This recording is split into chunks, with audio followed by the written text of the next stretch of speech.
For the last few years, UX design has been a really hot job and a really awesome one to have. It gives you flexibility. It pays six figures plus.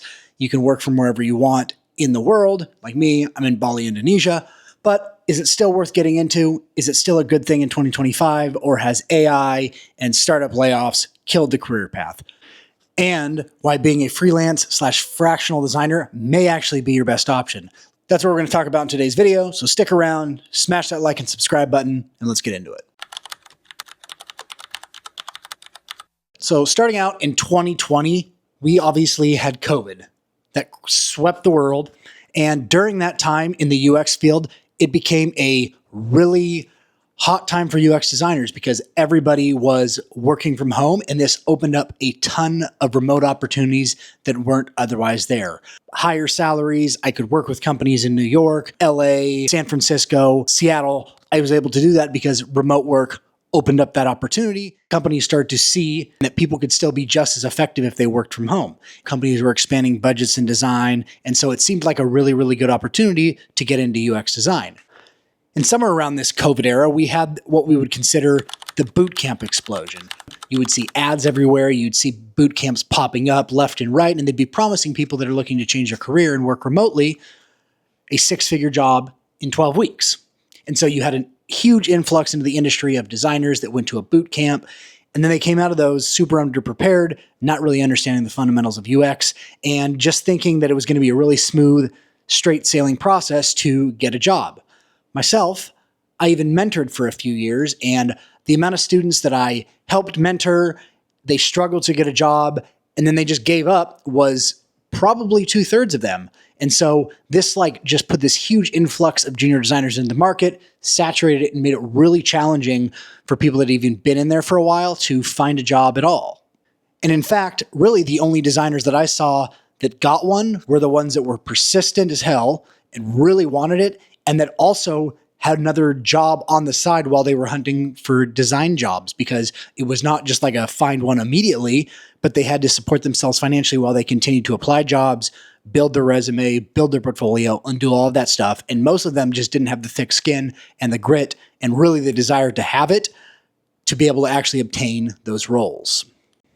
And then come around 2022 probably, we started to see this shift that companies went into this return to work, where a lot of these tech companies saying, hey, you need to come back to the office, or it needs a hybrid environment. And there was a lot of resistance to that. Even though the big tech companies were pushing it, we had a lot of designers quit or move companies or just decide I am not going back at all. Maybe I'll go freelance, maybe I won't, but I'm not going back into the office. And so we had a big resistance of that in the industry because people got so used to having the remote flexibility, not having to go to the office, saving time, saving money, and all that to be said, UX was still a great job to have, but you could sense something was on the horizon in the industry. It wasn't too long after this time that we started to see tech layoffs, and slowly but surely, companies were cutting budgets.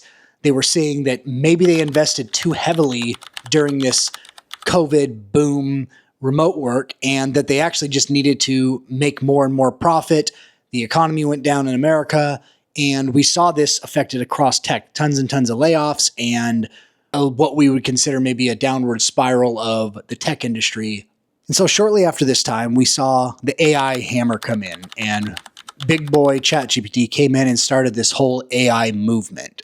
And the interesting thing about this in the design world is we didn't immediately feel the impacts of this till probably about 6, maybe 9 months down the road into this. But when we did, it was very paramount, the shift in the mindset of startups and companies when it comes to design. One of the things specifically that we notice, companies really are realizing that they don't need design maybe like they used to, or that is the mindset that they have now, is that they could take what a team was previously, 5 to 7 designers, and operate and produce close enough outcomes to what they need to hit with maybe 1 or 2 designers. And is AI killing the designer? That's a deep topic. I have a lot of mixed opinions, maybe strong opinions on this topic, and I think this is where I land in general on this.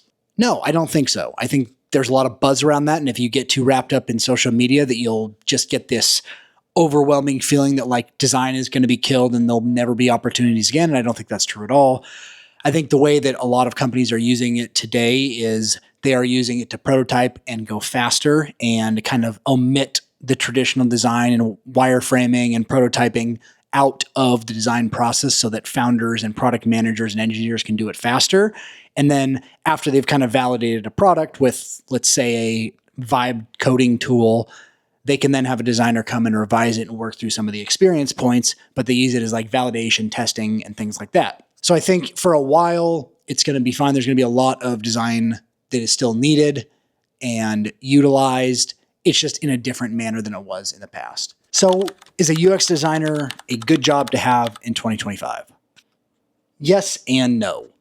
I think yes, if you have been in the design field for a while, you have created a network and you have opportunity through referrals, through people you know, through people you've worked with in the past, and you have a pretty vast amount of experience.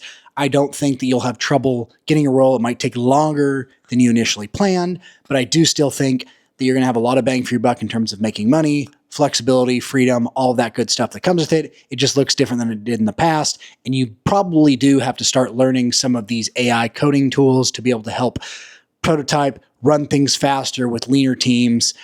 I still believe it's a great role to have in 2025, but it's changed a ton. Now, where I think it's not a great place to be in 2025, hate to say it, but I think it's a really tough time, and I don't know that I would recommend it for anyone trying to get into the design field right now. There is a ton of designers looking for roles, and the competition is really high, so it's really tough as a entry-level designer to land a role and even get experience to be able to get you those job interviews. If it was me, I think I would expand my wealth of knowledge to other areas within tech and design in general and see if you can eventually work your way into that, maybe with a few years of experience down the road. But I don't know that I would immediately go into it looking for entry-level jobs. I think that's the harsh reality of the market right now. I think you could get a lot into graphic design and branding. I think that's an easier entry point and build some skills up that way, build a portfolio, get some referrals, things like that. Or you would have to volunteer some time for free to be able to get mentorship, to work on real world projects, things like that. And even like that may be tough to get into, but I'm not sure I'd recommend it so much just because of the way the market is right now. I actually think that freelancing and consulting is a better option for you in 2025 and beyond than traditional full-time design work. One of the reasons that I have the strongest opinion on this is because with the AI movement and everything, with the companies leaning down, I think they are coming to this realization that to get 80 to 90% of the outcomes that they're looking for to drive growth, drive revenue, drive conversions, users on a platform, they do not need a full-time designer. And I'm kind of on the same board. A lot of these companies, you don't need a full-time designer to reach most of the outcomes they're shooting for. When they hit a certain scale, yes, but in these early stages of being a startup, you really do not need a full-time designer. And I think companies are finally coming around to that realization and realizing with AI and a fractional designer that helps, that's had a lot of years of experience, you can get close enough to those final outcomes to where they don't have to stomach the higher ticket cost that comes with a full-time designer. Myself, I'm noticing this trend of companies bringing in a designer to help them for a short period of time, let's say 3 months, to build out an MVP, to work on revamping a redesign, do a new feature launch, and then they scale them back and say, okay, now we only need you for 15 to 20 hours a week. Maybe it's 20 to 40 hours a month, just for maintenance, improvements, little tweaks to help with strategy, things like that. And then when another big, serious feature needs to be built out, they bring you back in for another intensive piece. And so I think that's one of the things that makes freelancing and consulting so lucrative going forward. I don't think we're going to see a day where startups hire full-time designers regularly anymore. I think the new model that startups are going to start moving towards is almost exclusively working with contractors because that allows them more flexibility than a full-time designer would. And so many don't even need it. That's kind of my take on how the UX industry is in 2025. Hopefully this video was helpful. Thank you for watching. Smash that like and subscribe button, and we'll see you next time.